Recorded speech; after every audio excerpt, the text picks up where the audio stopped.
Hello, and welcome to the Thyroid Warrior podcast. I'm Ebony, and I'm here as your wellness facilitator. I'm going to be sharing my experiences in managing Hashimoto's disease. I really hope that it'll help you on your personal journey. Keep in mind, however, this does not substitute for medical advice. It is only for your information and motivational purposes only. Now, let's get started. I am a planner. I love it. It gives me joy. It's fun. And probably the opposite of what a lot of people think about when it comes to planning. However, today I want to talk about some tools and strategies that I use to plan out my day, my month, my year, all of those fun things.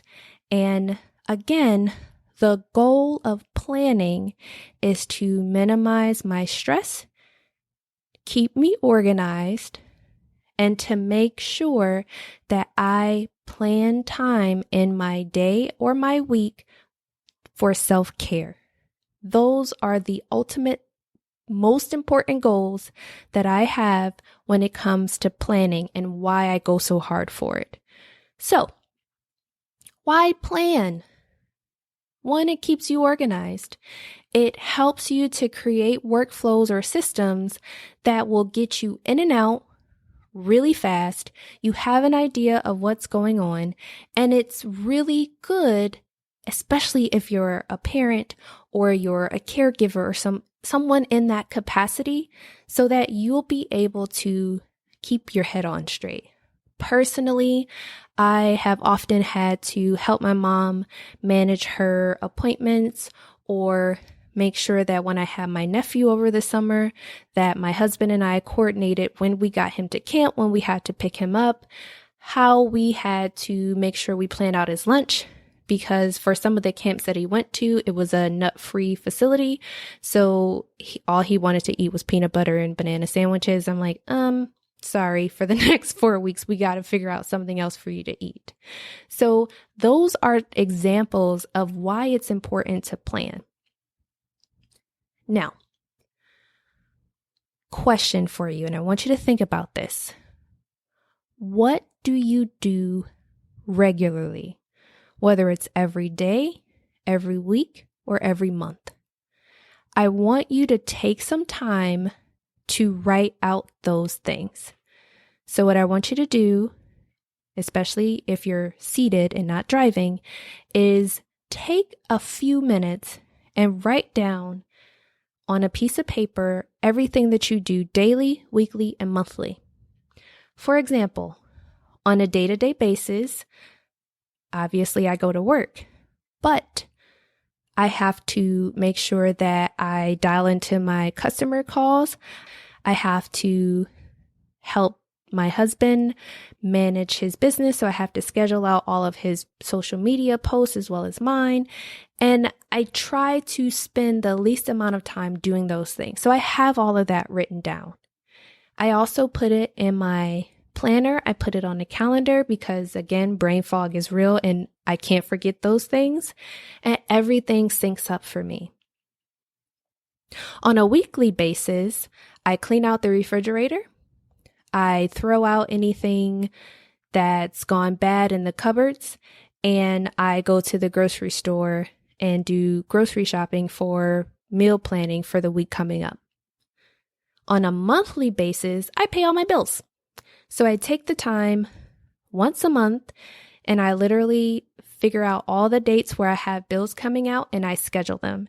I don't have to do anything else after that. I don't have to think about it. Well, I have to make sure there's money in my account to pay those bills, but I definitely make sure that that happens consistently.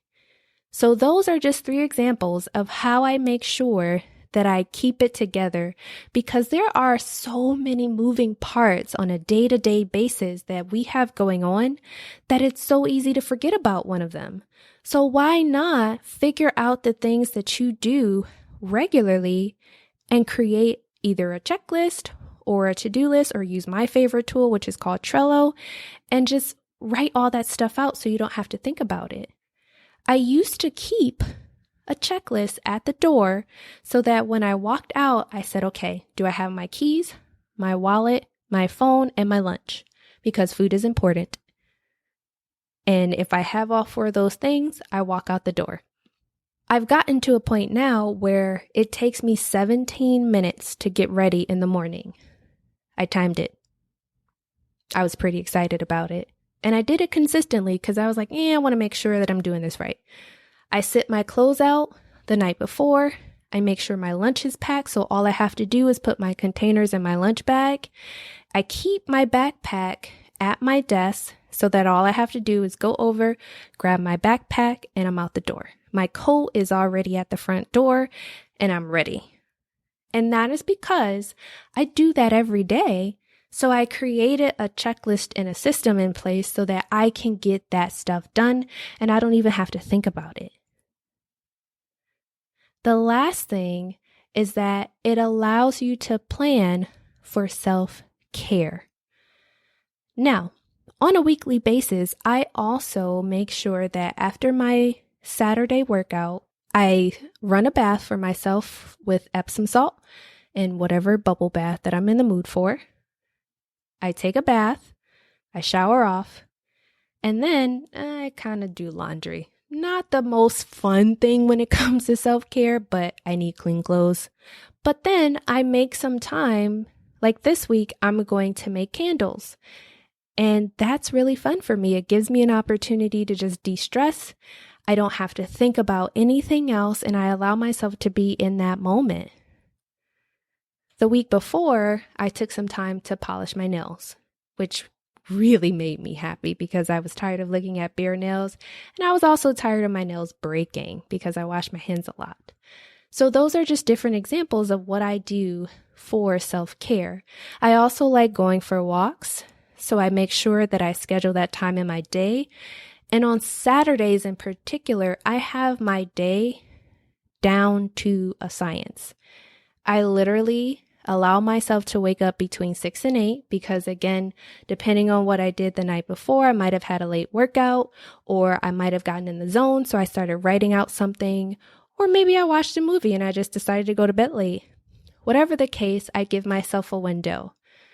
I'll then get up, take my meds, eat about an hour later, and then I know that I'm going to get a phone call from my dad between 9:30 and 11 o'clock.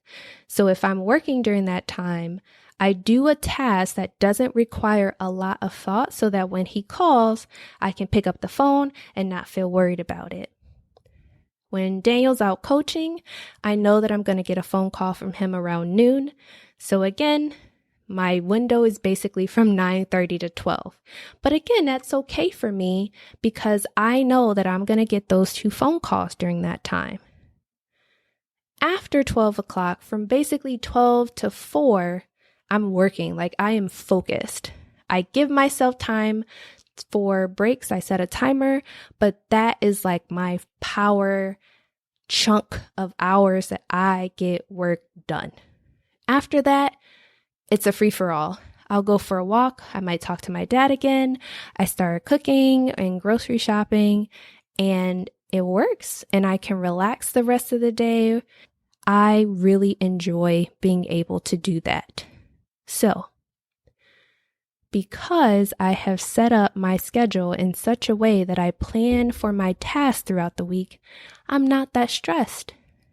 And I don't have to get stressed out when I get unexpected phone calls or quote unquote planned phone calls because I know my schedule that well now. So what are you doing to minimize stress and really plan your days, your weeks, and your months? So I will leave that thought in your lap, but in the show notes, I will have some of the things that I typically do, and I'll share with you some of the workflows or systems that I have in place using my favorite tool, Trello. I hope you guys have a fantastic day. That is it for now, and I can't wait to talk to you soon. Take care. Okay, Thyroid Warriors, get out there and take things one step at a time. Remember, be great, reflect on your triumphs, and as always, be well. Take care.